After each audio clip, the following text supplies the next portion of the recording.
Hey friends, welcome to Bokeh, a podcast exploring the ever-blurring lines between the personal and business lives of professional photographers. This is your host, Nathan Holritz, and I'm happy that you can join me today in connecting with photographers and entrepreneurs as we discuss photography, business, and, oh yeah, that sometimes messy thing that we call life. This podcast is brought to you by Photographers Edit, custom image editing for the wedding and portrait photographer. Just visit photographersedit.com. All right, Bokeh Podcast listeners, we are back for another episode, and we're speaking today actually with, I won't say a longtime friend, but I had the opportunity to connect with Kate McFadzen. Wow, it's been about a year ago, Kate, is that right? I think so, just about that.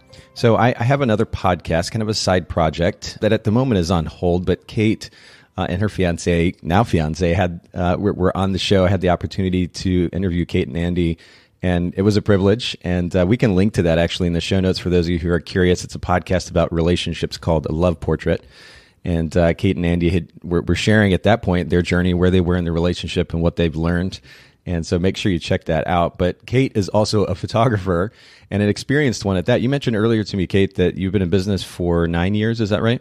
Yes, started in 2010. I can't even believe that. And by the way, congratulations, because as we, I think, pretty much all know, businesses tend to kind of fall by the wayside pretty quickly. So 9 years in business is pretty awesome. Just for the sake of introduction for our listeners, what is the focus of your photography business? What type of photography do you offer, and whereabouts are you based? Sure. So I am based in Green Bay, Wisconsin, and my team and I photograph all over the country and the world. And we specialize in weddings, boudoir, and branding. That's what we've really niched down into. Branding. That's interesting. Okay. So I know that this is something that has become a little bit more popular. When you say branding, how do you go about getting that business, and what does the photography actually look like? Well, I started by talking to the preferred vendors that I have on my preferred vendor wedding list. Okay. And part of that community and that friendship and relationship that I have with them, I was offering a complimentary 15-minute session annually, and they could have that be for headshots or photos of their space, or if they had an event in action, something like that. That's so great. I was unknowingly creating brand photos for them. And then I became connected with the community that my business and life coach has put together. Okay. And that's largely where I serve female entrepreneurs. That's kind of what we specialize in with branding, is female entrepreneurs who need digital media support. And then that's blossomed into connections in our local hometown, and then people who know other people. And it's just been growing like crazy ever since. Wow. Okay. But I have to get back to what you said a second ago, which was the complimentary 15-minute headshot session that you offer these vendors that you're working with. And it's funny because I've talked about this for some time now, the significance of adding value to the relationships that we want to develop, the work relationships that we want to develop in order to grow our business.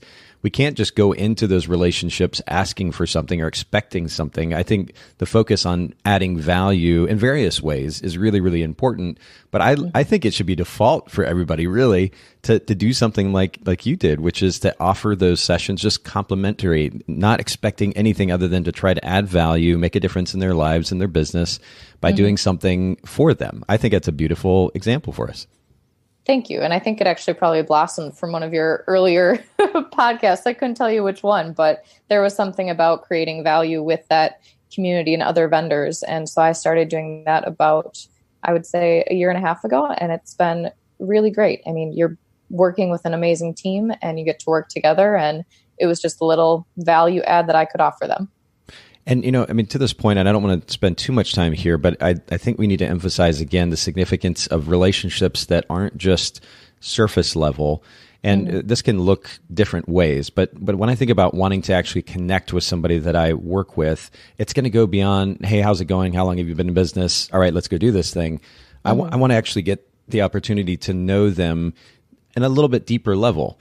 And one of the opportunities that might present itself, or that we can create for ourselves ultimately, is to do this very thing, to add value by offering a session, whether it's a headshot, new headshots for a website, or maybe even photographing I know that in the past, my business, we photographed a wedding coordinator and her family, and that was a relationship that ultimately blossomed and turned into a lot of business, but it was a way to add value and benefit the relationship. And again, I think this is a great example. So for all of those wedding photographers in particular, but portrait photographers for that matter as well, relationships you want to develop, focus on how you can add value. And this is certainly one of the default ways that we can. It's a gift that we have. It's a tool that we have.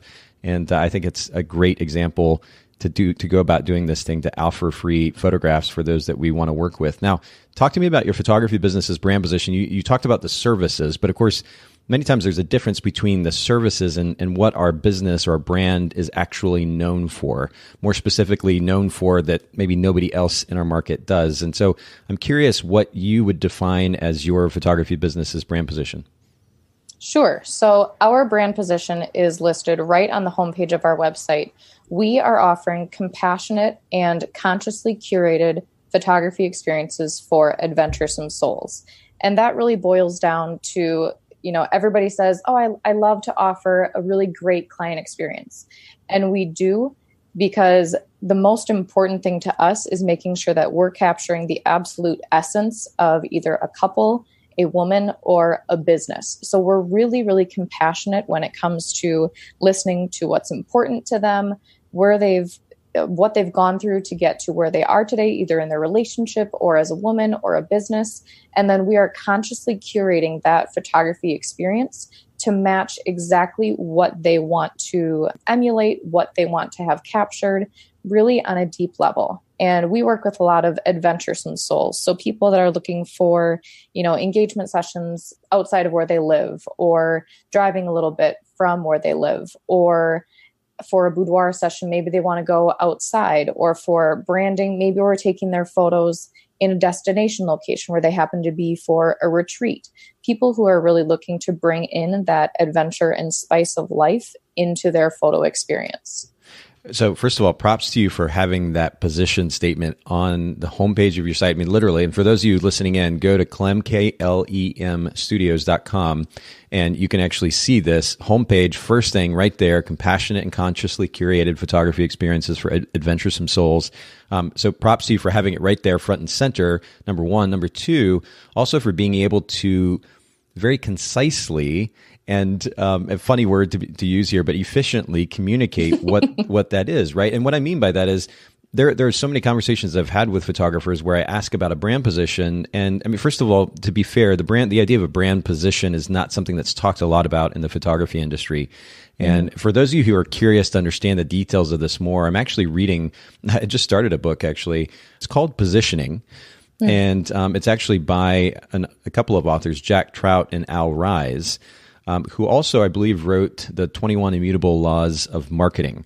We'll link to both of these books in the show notes, but it's not a conversation had enough, I think, in our market. In fact, I posted this on my stories today, and I'll just read it here because this is all extremely relevant to what you're talking about, Kate. They define this idea of positioning in the book, and it says, but positioning is not what you do to a product. Positioning is what you do to the mind of the prospect. That is, you position the product in the mind of the prospect. And then they go on to say, but changes made in the name, the price, the package are really not changes in the product at all. They're basically cosmetic changes done for the purpose of securing a worthwhile position in the prospect's mind. And then here's kind of the key thought to finish it off. Positioning is the first body of thought that comes to grips with the difficult problem of getting heard in our over-communicated society.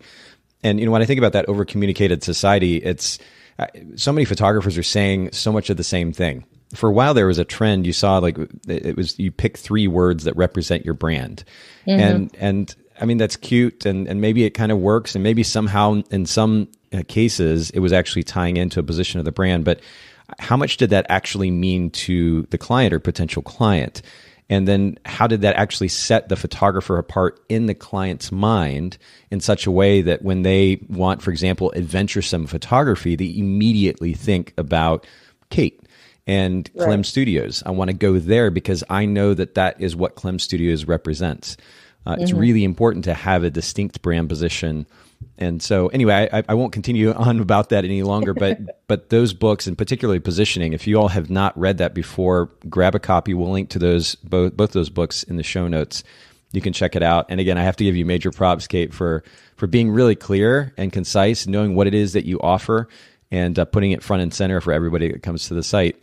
From all that you've learned as a business owner, you've been in business for 9 years. What is the most significant piece of advice that you could share with a fellow photographer?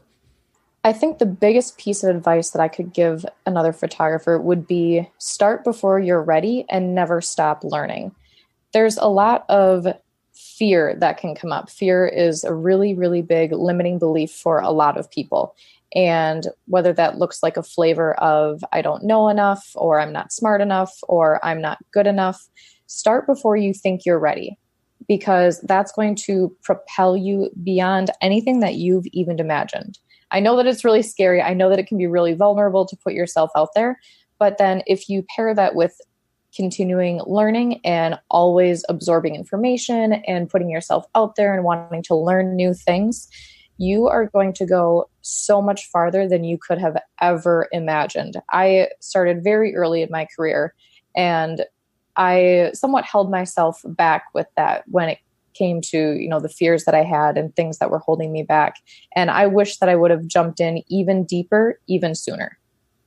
Yeah. And the thing about fear, at least that I'm learning personally, is that a lot of times it's just something that we create for ourselves, right? I mean, do you find that some of these fears that you've experienced, that you kind of put those in place, whether consciously or subconsciously in your mind?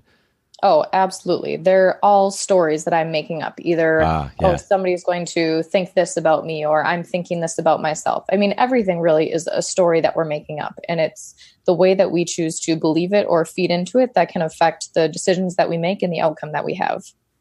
Wow. Well, and first of all, you're a great communicator. You sum that up so brilliantly, but I like to focus on the idea of stories. And we tell ourselves stories, we tell other people's stories. And the question is, do those stories actually benefit us? And exactly. I had, I ride motorcycles. It's kind of my hobby. It's the thing that I do to challenge myself and kind of get outside of my head, or at least that was the thought. But I actually had a wreck back in around the first of the year. It was on a bike that I had purchased not too long before, which had made a significant difference in the way that I was able to ride. It gave me a certain amount of confidence. What was interesting, what has been interesting, and what I'm kind of working through right now is that after that wreck, there is a certain amount of fear. And I can pinpoint exactly what happened that caused that wreck. It had nothing to do with the bike. It didn't take away in any way from the significance of the way that bike is built, and it enables you to ride through corners just beautifully. But I've now kind of created a certain amount of fear in my mind that has gotten in the way of just trusting what that bike is capable of. And it's inhibiting me as a rider. But I'm very self-aware of the fact that I've created that. So now it's a matter of just simply stepping beyond that fear. I'm getting ready to go to the track next month, and hopefully that's going to be a really great environment in which to do that. But all this to say, I think it's interesting, and we should develop a certain amount of self-awareness to realize that a lot of that fear internally, whether it's with regards to business or some element of our personal life, is created. And maybe we just need to change the narrative or change the story, as you point out. I think that's really great advice for all of us. Let's talk about time. This is a theme on the podcast. What is something that you do to create time for yourself, your fiance, for doing more than just work? Do you have a workflow tip or trick or technique that you can share with our listeners? Absolutely. I wrote this in all caps. It is outsourcing and asking for help. That is the biggest technique for time that I have ever taken on. And I promise to anybody listening, we didn't talk about this ahead of time, but the first outsourcing that I actually did was outsourcing my editing to Photographers Edit. This was probably, I think, 4 years ago now, and I was managing a restaurant full-time as well as growing my wedding business. And I knew that going into the busy season, I just was not going to have time. And I happened to hear about Photographers Edit from a Jasmine Star webinar, and I looked into it. I said, yep, like no questions about it. So that was the first thing I outsourced. I also outsourced my accounting, social media, my admin tasks, a majority of my blogging. And then I'm also very, very okay asking for help. I hired a business and life coach about a year and a half ago, and the outsourcing and the coaching paired together, those are the two best decisions I could have ever made for my business. It's freed up so much time, which leaves space for so many bigger ideas and bigger concepts to take on. And first of all, I have to say thank you so much for the shout out. We really didn't talk about this ahead of time, so it's not in my outline in front of me on the screen or anything of the sort. I do appreciate that, Kate, and truly I'm glad that it's made a difference. In fact, we were talking about this before we started recording. If I didn't get to be involved in businesses that were actually making an impact in the lives of, in this case, photographers, it wouldn't be fulfilling. It would feel very empty, and so it's encouraging to hear that it is making a difference. But you talked about you kind of made this correlation between asking for help and the significance of delegation or outsourcing. And something that comes to mind is the significance of setting aside ego in order to do that. And now ego sounds like a harsh word. I don't mean to suggest that everybody's walking around with this massive chip on their shoulder. But we think a lot of ourselves and our opinion and our thoughts and how we feel about things. I mean, I raised my hand here too, but it takes a certain amount of setting that aside in order to be able to ask for help, which really is essentially the same thing as delegation as well. I've learned this personally as of late, but can you comment on that a little bit, kind of setting yourself aside for the sake of being able to grow by asking for help? Yeah, that was one of the harder tasks or practices to take on. Outsourcing my editing was pretty easy for me because I'm not a strong editor. I'm not someone that goes into Photoshop and creates these, beautifully, heavily curated images. So that was easy, handing it off to a professional in that sense. But when it came to admin or blogging or other facets that were other faces of my business, I felt very controlling around that. And that was something that I was able to give up, and knowing that done is better than perfect. And that's not saying that the work that's put out because I asked for this help, for admin help, for blogging help, for social media help, that's not saying that what they're putting out isn't wonderful, because it is. Right. But maybe they put in one word that's different than something that I would have put in. That's perfectionism. And that's something that I get to let go of, because the message is still being communicated just as good or even greater than I could have possibly done. Yeah. So setting aside the concept that I am the only person that can do this, that can be a really big, another limiting belief that people sometimes don't set aside, and that can hold them back from releasing some of that energy, releasing some of that time that they can then put into other more important tasks. Oh, this is good. And I'm going to break the fourth wall and be a little bit transparent here. Sure. Haley, who edits our podcast and is ultimately heading up digital marketing, there have been a lot of conversations that I've had with her over the last couple of years or so that she's worked with us about the content that we push out to social media. And I have to be honest here. And Haley, I know you're listening in. Hope you're doing well. Hope you're having a great day. She's editing these podcasts. But, there is an interesting element of what you just described, Kate, which I'm probably guilty of or have been guilty of multiple times over, where I get really particular about our copy and the way that we say certain things. And I'm like, hey, can you go back and change this or do this differently? Probably, and not even probably, definitely to the detriment of our productivity and being able to focus on moving forward. I don't think there's anything wrong with creating and managing expectations when it comes to this process of delegation. Right? We think about Photographers Edit, for example. We have this whole system in place that enables photographers to communicate clearly, concisely what it is that they're looking for in the editing so that we can match their editing style. And that's the communication, the management of expectations. And same thing is applicable when it comes to something like getting help with your social media, for example. But you make a great point, Kate, and it's a good reminder for me as well that, the individual words, the slight change in voice, and the bigger picture probably isn't going to make that big of a difference. And to micromanage that can be detrimental to the progress of your business and ultimately the freedom that you can experience as a business owner. And so I think this is a great reminder, especially for those of you listening in, if you've not gone through this process of delegating some aspect of your business. It doesn't just have to be about editing. Remember that it's not, and actually I keep bringing this up, but my good friend Thomas Flint is a photographer up in New York, and he pointed this out in one of the episodes that we did in the past, where he said, this idea that we can't, that we're not willing to, that we think that our way is the only way, that it's the only thing, or it's the only way to go about it that is good enough, suggests that we think that we're just better than everybody else. And that kind of ego, we talked about ego earlier, that kind of ego, it really can get in our way, it can get in the way of the progress of our business, and it can get in the way of freedom as a business owner. And so learning to set that aside for the sake of growth and freedom, I think is so important. I really appreciate you sharing your thoughts on that. And like I said, good reminder for me. Haley, thank you for all you do too. I have to throw that in there. Let's talk just very briefly about you as a photographer. I know we're talking a lot more philosophically today, but I have to at least ask you a fun question, which is, what is one of the most unusual things that you have in your camera bag? This doesn't have to be a camera or a lens, that enables you to be a better photographer. Sure. I would say it's got to be glue dots. Really? Okay. Yes. So I use glue dots for when I'm setting up a macro ring shot, if it's on a unstable surface or something, if I'm propping a ring up on its side and it might roll away. I also use glue dots if I'm putting a dress in a doorway and it's just a little bit slipperier of a wood or a finish than I'd like. I put a glue dot right on the end of the hanger and that helps hold it in place. I've used glue dots for, holding down a veil. I've even used them if part of a dress is loose, like a lace piece is coming up and the bride's, upset by that. And we'll just put a glue dot on there and it's clear.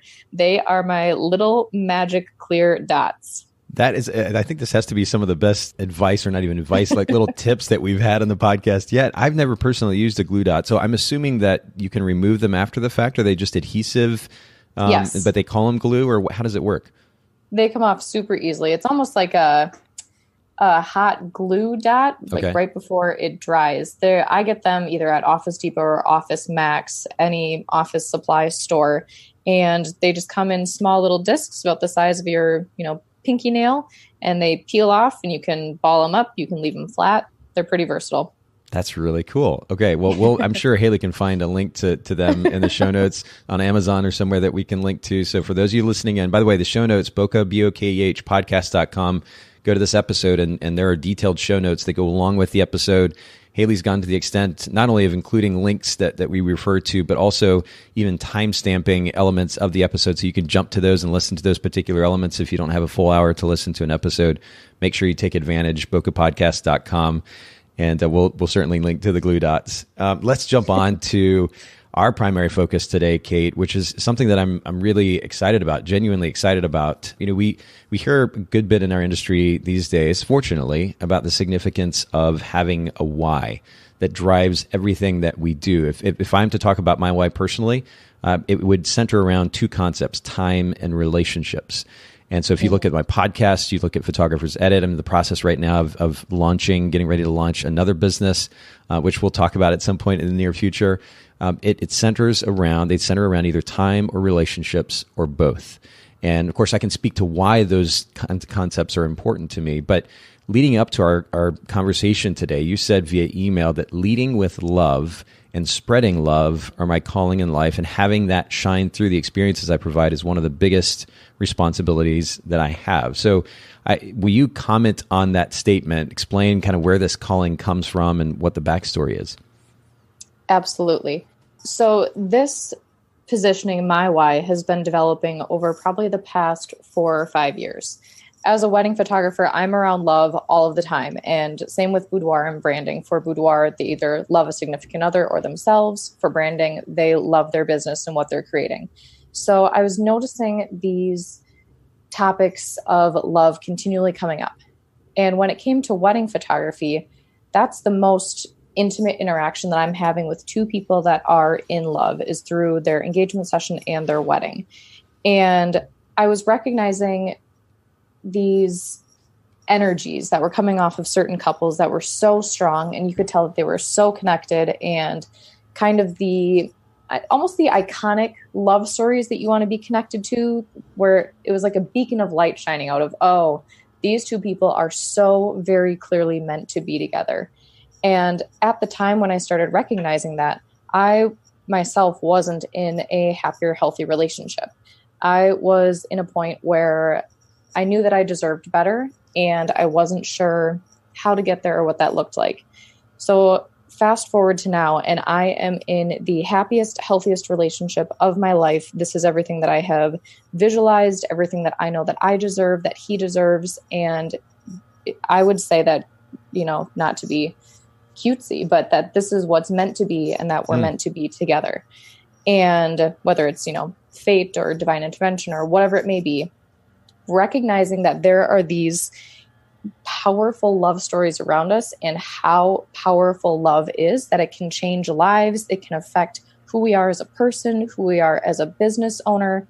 Just seeing that overall theme was life-changing. So what became very clear to me was that I am a fierce celebrator and cultivator of love. And I want that to translate into the photo experiences that I'm providing. So with wedding and engagement couples, asking them questions that get them to think a little bit deeper throughout their process. That's giving them, ideas of important conversations that they should be having before their wedding to ensure that they're still having a happy, healthy, long-term relationship. Or it's providing fun date night ideas.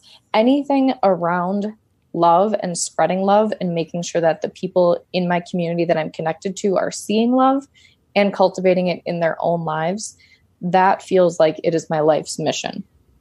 And when I think about a reason for developing, I've got to come up with a better word than passion, because it's a word that's used a lot, but it has significance here. The passion that you have for love and the difference that it can make in one's own life and relationships. I think about an emotional impact or an emotional experience that you've had. You had the negative experience in a bad relationship, and then you have this stark and beautiful contrast to that in your relationship now. Would you say very simply that experience going from the bad to the good and seeing the impact that it's had on your life is ultimately then what drives what you do through Clem now? Yes, absolutely. That Andy is my guiding light and the greatest partner that I think somebody could ask for. Wow. Well, props to you, Andy, because I mean, the last time that we had a conversation, I alluded to the podcast episode prior, and we'll link to this in the show notes. Again, you all might be curious to hear the backstory here. It's quite interesting. It's entertaining as well, and you might even learn something. But props to you, Andy, for being the individual and the partner that you are and have become. And I'm truly excited for you, Kate. I love myself. And I'm fascinated by relationships. It's why I started the podcast, and I wanted to learn more about that process. And I don't know, maybe at some point we'll do a second episode. We'll bring Andy on, and we can talk about relationships and how that relates to the photography business a little bit more. But sure, we'd love to. I may truly have to take you up on that. But this has made such an impact for you. And, I think back to something, I think I've alluded to this on the podcast before, but Tony Robbins talks about what causes change in our life. And there is, we all kind of tend to react or act based on a desire to avoid pain and to gain happiness. But these are ultimately emotional experiences and then ultimately responses that drive those changes. If those experiences are significant, emotionally significant enough, then we'll make a change. This experience has been significant on an emotional level for you, so much so it's made such a drastic impact on your life that you're not only talking about the idea, the concepts behind it, but you've ultimately weaved it into your business. And you've done it in a really interesting way. I don't know that I've ever heard of anything like this before, but you've actually created a membership for your clients that actually is meant to cultivate or encourage love. What's the name of that membership? So the membership is called the Clem Club with a K. Try to keep it pretty on brand there. And by the way, explain the significance of Clem as a name for your studio. Oh, sure. So it's actually my initials. My full name is Kathleen Louise Elizabeth McFadzen. And when I was growing up, instead of my mom writing out Kathleen McFadzen on all of my school supplies before I shortened everything to Kate, she would just put Clem because nobody else would have those initials. That's really fun. Okay, I love the backstory. But you call this just the Clem? The Clem Club. Clem Club. I'm sorry. Okay. So this club, talk to us a little bit about what this membership actually, well, first of all, what does it actually involve? And then I want to get into how you developed it. Sure. So the Clem Club is a year-long membership. It can either be for couples or just one of the partners in a couple, or anybody that's looking to have just a healthy relationship. They don't even necessarily have to be in a relationship. And throughout the year, we're focusing on, quarterly fireside chats, which is what I'm, sort of cutely calling them, but getting together in person, or if they're able to attend virtually, we can do that as well, 4 times throughout the year in my studio location, having deep conversations. And then that pairs with monthly online workshops, whether that's around goal setting for your relationship, coming up with date night ideas, things that you want to streamline in your relationship, whether it's, the delegation of chores or budgeting or anything like that. Any conversations around having a healthy, sustainable, happy relationship, they're all fair game during those chats. And then also fun things like pop-up happy hours, an annual holiday party. On the photo side of it, they have 2 annual mini sessions included, a private Facebook group to keep conversations going. The whole overarching concept is to have a safe space in a like-minded community where you can have these conversations that maybe you're not able to have that opportunity amongst your quote unquote regular friends or with your family. We're providing a space where people can be heard. They can feel it's okay to be vulnerable. It's okay to ask questions and know that they're going to get really high level, loving, compassionate support in return. Wow. I mean, truly, I've never heard anything like this before. And I think it's a brilliant idea on multiple levels. But first of all, does it cost anything? Like, what is the fee structure for it? Yeah. So it's either $97 a month or $1,100 for the year. Okay, cool. And then when it comes to these get-togethers, whether it's the quarterly get-togethers or the monthly, the monthly workshops, I guess you said are web-based, but the happy hours, I'm thinking about the in-person get-togethers. Do you usually have a pretty significant turnout? What does that look like? We're actually in the beta phase right now. So it's a lot of the planning and having the conversations with people to get them even open to this idea of a membership. Because like you said, I personally can't think of anybody else that's doing something like this. So it's a very foreign concept for people. So right now we're opening up the conversations of talking about relationships, the importance of community, things like that. But when it comes to pop-up happy hours and, if I'm based in Wisconsin, so if you said there's going to be free beer, most people show up. Hey, you literally on the homepage of your site, it says, let's be friends, grab a cyber beer and join the party. And then you have the newsletter sign of it. It's a great variation on sign up for the newsletter. Right. Yeah, we're in a very social, sometimes paired with alcohol state right here. So that's great. Okay, so you're talking about and this being in kind of the beta phase right now. Talk to us about the development of this. Like, how do you go from ideation to the actual creation and implementation of this type of membership? Well, the idea first came to me because I am in a coaching mastermind and we're broken into smaller groups where we hold each other accountable, bounce ideas off of each other. And a few of the other members that were in my group were mentioning the memberships that they were creating. And they're not photographers. These are all female entrepreneurs of different fields. And I was in a lot of self-care, holistic wellness people. That's who I was connected to in my group. And it made perfect sense for what they were creating. So I was thinking, how can we do this in a photography aspect? And I was very focused on just the photo portion, but that felt really detached from the actual impact of this, of yay, you get 2 mini sessions a year, who cares? You can sign up for that anyway. Right. And so going into that deeper thought of what is my why, how can we create more impact with that? So the first step was creating a Facebook group. So I have a Facebook group called Love Always Kate, Celebrating and Cultivating Your Relationship. Very simply, just opening up those conversations about love, and either it's loving yourself, loving your significant other, improving the relationships you have with friends and family, and then just spreading positive conversations. On Saturdays, we do significant other brags where people can comment on, my husband put the laundry away today and I'm so excited. Or my wife made a really awesome dinner, even though she had a super busy week. Anything like that to get those positive conversations started.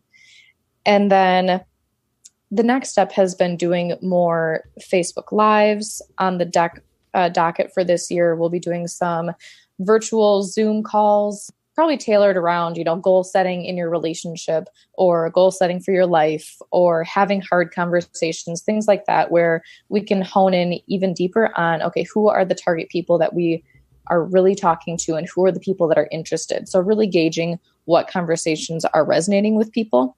And then the next step will be probably towards the end of this year, bringing it all together. We have the information out there and published for the membership in case there's anybody that says, yep, I am absolutely a yes, this is a perfect fit for me. But then towards the end of this year, really pairing the photography and conversations together and fully diving into the membership and enrollment. Now, you're describing all of this, and it seems like it would be extremely time consuming. How do you manage to balance? Because the idea of doing something that goes beyond just photography, as you pointed out, that ties deeply into your life mission, your why.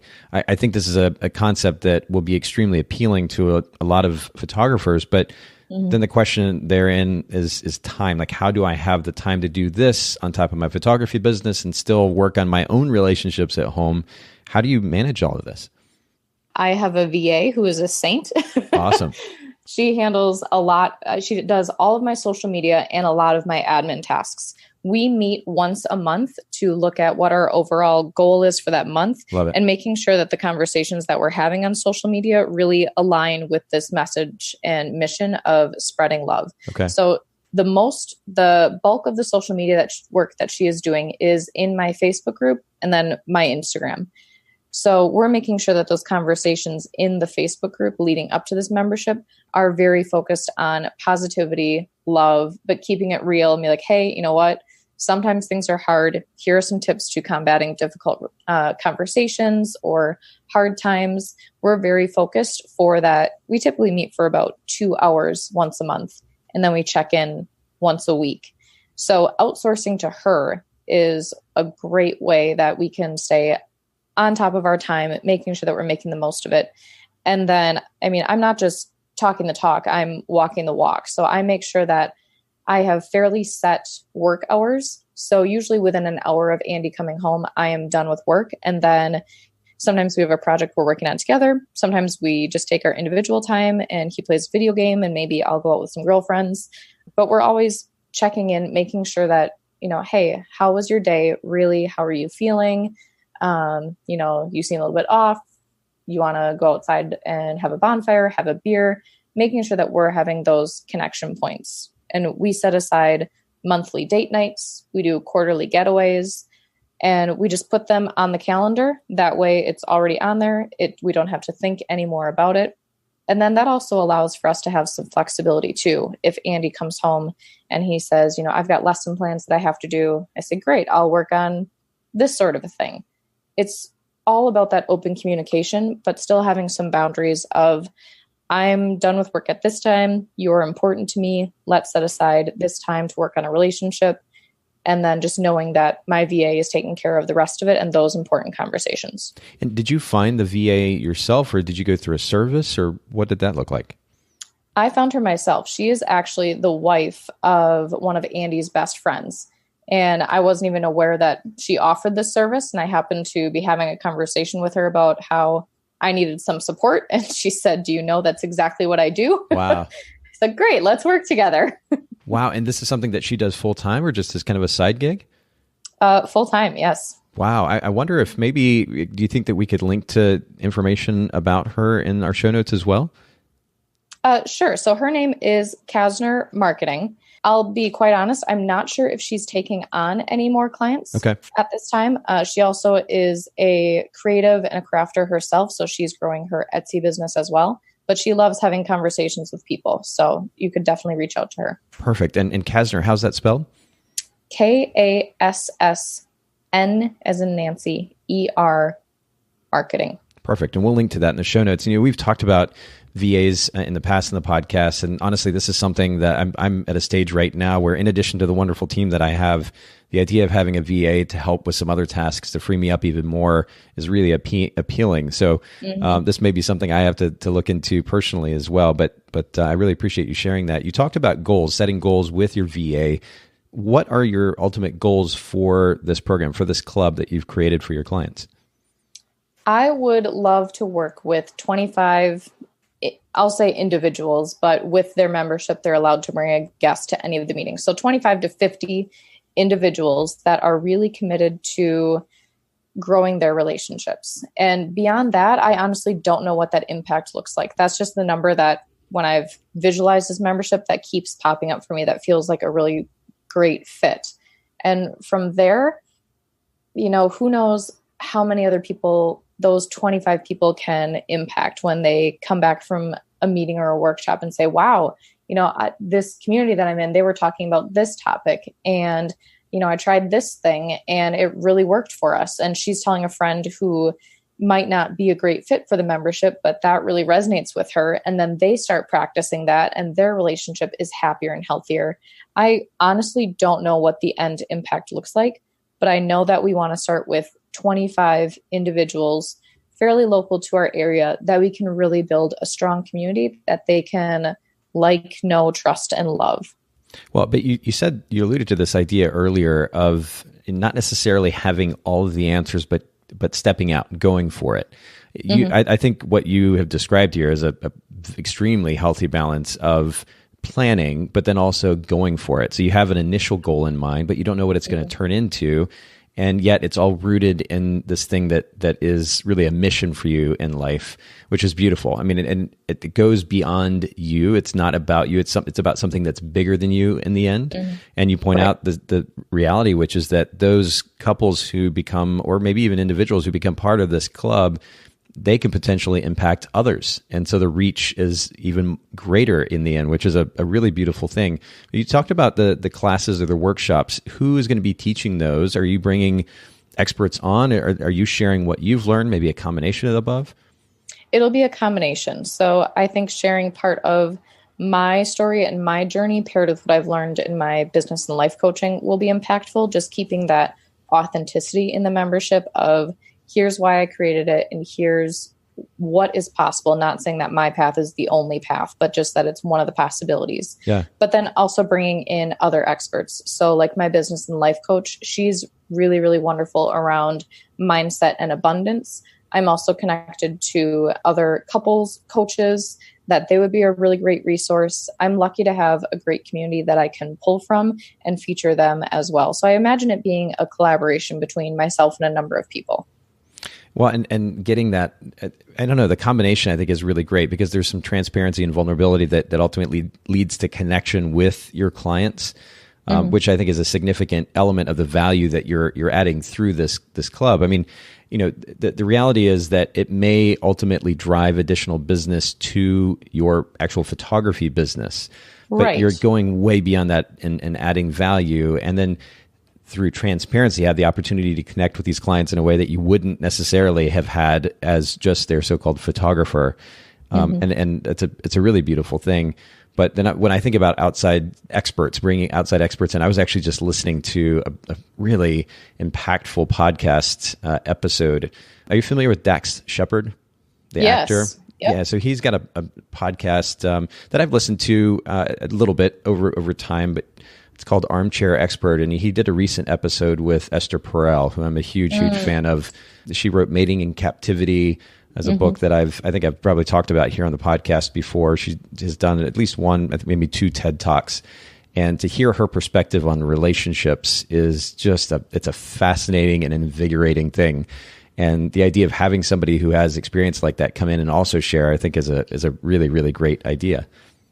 Thank you so much. Well, let's kind of close this by making it practical for our listeners, because of course the question that all of this begs is, how do our listeners go about creating some type of, not necessarily creating a mission, but developing a mission and then actually doing something with that mission, going beyond just talking about it, philosophizing about it, if you will, but actually weaving it into their business, making it a part of what their brand is about. Can you share with our listeners maybe an idea or two of how they can go about beginning this process and stepping toward actually weaving their mission into their brand? Absolutely. So not to be funny, but the first step truly is figuring out what your life mission is, which when I say that, some people are gonna be like, okay, jump back. That's really intimidating. My life's mission, my calling, that can feel really huge and heavy. And it doesn't have to be.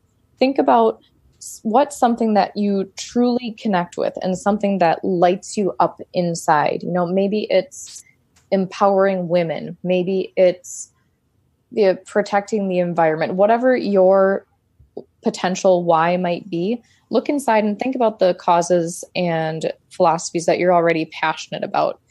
And then just focus on that, because clients and potential clients can tell when we're forcing something, but authenticity always draws people in, and they're going to want to be a part of your movement. So it could look like journaling out some ideas of, here are some things that I'm really, again, here's that word, but really passionate about, or here's what lights me up. And then from there, maybe it's just brainstorming, 2 to 3 potential ways that you could weave it into your business. So let's say if you decided that environmentalism is important to you, maybe you make an effort to go paperless in your business, or maybe you make donations to environmentally friendly charities and nonprofits. And when you're making that list, just remind yourself that anything is possible, that you're not committed to every single thing that you write down on the list. You're simply opening yourself up to any ideas that come to you, and knowing that whatever ideas come, they're all good and they're all perfect and they're meant to be on that list. And you don't have to pursue all of them. But that way you're opening yourself up to the chance of, okay, what is possible for me? Where can I possibly make an impact? What's going to feel really, really great to me? And then once you have that list, the next step that I would suggest is maybe finding 2 or 3 friends, maybe your significant other as well, and just bouncing those ideas off of them and say to them, hey, how I'm really passionate and excited about this. I'd love to introduce this into my business. What do you think about this idea or this idea?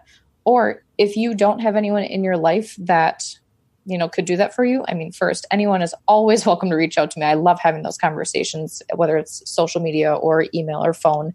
But also look for either a local group that might be supportive of that, whether that's a Rising Tide Society meeting, or maybe you search on Facebook, like people, maybe it's women in entrepreneurship, men in entrepreneurship, photographers groups, anything like that, where you might have a community of like-minded individuals that you could bounce those ideas off of. And I would just start with those 2 to 3 tips of honing in on what really lights you up, making a list of some possible ideas, and then just bouncing those ideas off of somebody else. And I think that last part of having that community is really important, because sometimes people can see even more for us than we can see for ourselves. It's true. Yeah. Objective feedback is such a good thing. In fact, I was even asking for your feedback before we started recording today on the podcast. You've spent some time listening to the podcast, and thank you for that. But it's good to hear perspective, outside perspective on, hey, you could do this thing a little bit different, and I think it would be more impactful. Being willing to, again, set ego aside and ask those questions, but actually to tap into that wonderful resource, which is community. I don't know that we're doing it enough. It's convenient to type away on Facebook in a Facebook group, and that certainly has some value, but taking the time to go have coffee or lunch and sit down and have those conversations in person can be really impactful too. So I'm glad that you bring that up, but I want to go back to the first point that you made, which is this idea of a life mission. And, I think similar to a phrase that we hear quite a bit in our culture, this idea of, quote, finding yourself. I think much like this notion of finding yourself, which I think is in some ways anyway, a bit of a misnomer, like we're looking for this arbitrary thing out there that's going to somehow, the angels are going to sing when we land on it. We're going to realize that's me. And then we're going to be that person the rest of our life. I think that ultimately we have the wonderful opportunity, ability, and luxury to decide who we want to be. And that is largely based on our life experience. And similarly, when it comes to this idea of a life mission, what is my life going to be about? I think part of the reason that maybe finding or deciding on a life's mission is that similarly, a lot of people may assume that, well, this so-called mission is going to just miraculously show itself to me at some point. And once it does, then I can run with it. But until then, I'm kind of stuck. Whereas what you're suggesting, Kate, is, and again, because of your story, and we'll link to that other podcast episode in the show notes so those of you can listen a little bit more about it. But because of your story, your life experience, and its impact on you, you've been able to decide, you know what, this is so impactful to me, or was so impactful to me, and ultimately the experience of then having a relationship that has made this kind of impact on me, it's so significant that I want to help others have that feeling. That very clearly then essentially established itself, or you really decided, hey, this is my mission. This is the thing that matters most to me, or one of the things that matters most to me, and I want to actually do something about it. And it's really that, I'll put in air quotes here, simple, in that we can look at our experiences, we can look at emotional impact, and we can see what, as a result, is most important to us, pick one of those and run with it. And I think that's a good place to start. It doesn't necessarily have to be so overwhelming, that this idea of finding our life mission. And then the other thing that the examples that you were giving when it came to brainstorming ideas, we talked about environmentalism, for example, with a photography business, and how to kind of focus on that as a mission. I think of another idea, like maybe you could do, we talked about mini sessions earlier, mini sessions where all of the fees go to donate toward an organization. They're photographed outside at a beautiful park, and you could take those fees and donate them to a nonprofit that is involved in environmentalism. I mean, the list really can go on, and it can be a lot of fun. You can get creative with it. And I think these are some great examples that you shared in that regard. But brainstorming those ideas and then having somebody to share those with and kind of throw those ideas around with is also a great thing. So for those of you listening in, you have the info, you have the inspiration here, thanks to Kate, and it's time to go do something. Go do something that actually matters to you more than just clicking a shutter on a camera, creating a beautiful image in Photoshop. Do something that goes deeper, and learn how to weave that into your photography business and the art that you create, and experience the fulfillment that comes from doing something that you are truly, and again, we'll use the word passionate about, that is a reflection of who you are. I think it's so important for the sake of fulfillment and happiness in our lives. I really appreciate you making time to share all of this with us, Kate. This has been a really wonderful episode, really great conversation. And if you will, just to kind of finish our conversation, share with our listeners one more time where they can find you, both your website and social media as well. Well, thank you so much, Nathan. It's been such a pleasure. I adore this podcast. So I can be found at clemstudios.com. So that's KLEM studios.com. Clem Studios on Facebook, or Clem Studios Photography on Instagram. Perfect. And again, we'll link to all of those in the show notes, bokehpodcast.com. Kate, once again, thank you so much. Thank you, Nathan. Thanks so much for listening to the Bokeh Podcast today. Will you let us know what you think by leaving a review of the podcast in iTunes or maybe in the Apple Podcast app? And I'd love to hear from you personally with your thoughts about the podcast, maybe suggestions about future topics and guests for the show. My direct email is nathan@photographersedit.com. The Bokeh Podcast is brought to you by Photographers Edit, custom image editing for the wedding and portrait photographer. Just visit photographersedit.com.